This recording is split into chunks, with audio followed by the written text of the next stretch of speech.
Jain friends ನಮಸ್ತೆ. ನಾವೀಗ ಬೆಳಗಾವಿ ಜಿಲ್ಲೆಯ ಯರಗಟ್ಟಿ ತಾಲೂಕಿನಲ್ಲಿ ನಾವೀಗ ಆಲ್ರೆಡಿ ಕೋಚಿಂಗ್ ಓಪನ್ ಮಾಡಿದ್ದೀವಿ. ಹಿಂದಿನ ವೀಡಿಯೋದಲ್ಲಿ ತಿಳಿಸ್ಕೊಟ್ಟಿದ್ದೆ. ಈ ವಿಡಿಯೋದಲ್ಲಿ ನಮ್ಮ ಅಕಾಡೆಮಿಲಿ ಕ್ಲಾಸಸ್ ಕೂಡ ಸ್ಟಾರ್ಟ್ ಆಗಿದೆ ಅಂತ ತೋರಿಸ್ತೀನಿ. ಅದ್ರ ಜೊತೆಗೆ ನೀವಿನ್ನೂ ಅಪ್ಲಿಕೇಶನ್ ಹಾಕಿಲ್ಲ ಅಂದರೆ ಅಪ್ಲಿಕೇಶನ್ ಹಾಕೊಳ್ಳಿ. ಇನ್ನೇನು ಸೆಕೆಂಡ್ PUC ಎಕ್ಸಾಮ್ ಬರ್ತಕ್ಕಂಥ ವಿದ್ಯಾರ್ಥಿಗಳು ಕೂಡ ಅದನ್ನ ಹೇಳ್ತಾ ಇರೋದು. ಮಾರ್ಚ್ 20ರಿಂದ ಹೊಸ ಬ್ಯಾಚ್ ಅವ್ರಿಗೆ ಕೂಡ ಸ್ಟಾರ್ಟ್ ಆಗುತ್ತೆ. ಇನ್ನು ಯಾರು ಸೆಕೆಂಡ್ PUC ಎಕ್ಸಾಮ್ ಬರ್ತಕ್ಕಂಥ ವಿದ್ಯಾರ್ಥಿಗಳು ಅಪ್ಲಿಕೇಶನ್ ಹಾಕಿಲ್ಲ, ಅಪ್ಲಿಕೇಶನ್ ಹಾಕೊಳ್ಳಿ.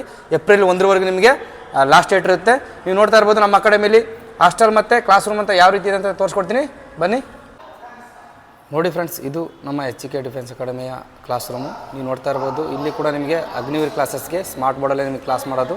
ಈಗ GK ಕ್ಲಾಸ್ ನಡೀತಾ ಇದೆ. ನೀವು ಇದೇ ರೀತಿ ಕ್ಲಾಸ್ ಕೇಳಬೇಕು ಅಂತಂದರೆ ನೀವು ಇದೇ ರೀತಿ ಅಗ್ನಿವೀರ್ ಕ್ಲಾಸ್ ಕೇಳಿ ನೀವು ಕೂಡ ಅಗ್ನಿವೀರ್ ಆಗಬೇಕಂದ್ರೆ ನಮ್ಮ ಅಕಾಡೆಮಿಯಲ್ಲಿ ಅಡ್ಮಿಷನ್ ಸ್ಟಾರ್ಟ್ ಇದ್ದಾವೆ. ಇನ್ನೂ ಅಡ್ಮಿಷನ್ ಚಾಲು ಇರೋದ್ರಿಂದ ನೀವು ಬಂದು ಅಡ್ಮಿಷನ್ ಮಾಡ್ಕೊಳ್ಳಿ. ಮತ್ತು ಆಮೇಲೆ ಸೆಕೆಂಡ್ PUC ವಿದ್ಯಾರ್ಥಿಗಳು ಕೂಡ ಮಾರ್ಚ್ 20ರಿಂದ ನ್ಯೂ ಬ್ಯಾಚ್ ಸ್ಟಾರ್ಟ್ ಆಗುತ್ತೆ, ಅದಕ್ಕೆ ಜಾಯ್ನ್ ಆಗ್ಬೋದು. ನಮ್ಮ ಅಕಾಡೆಮಿಯಲ್ಲಿ ಫಿಸಿಕಲ್ ವಿತ್ ಎಕ್ಸಾಮ್ ಕೋಚಿಂಗ್ ಸೇರಿ ಒಂದೇ ಫೀಸ್ ಇರೋದ್ರಿಂದ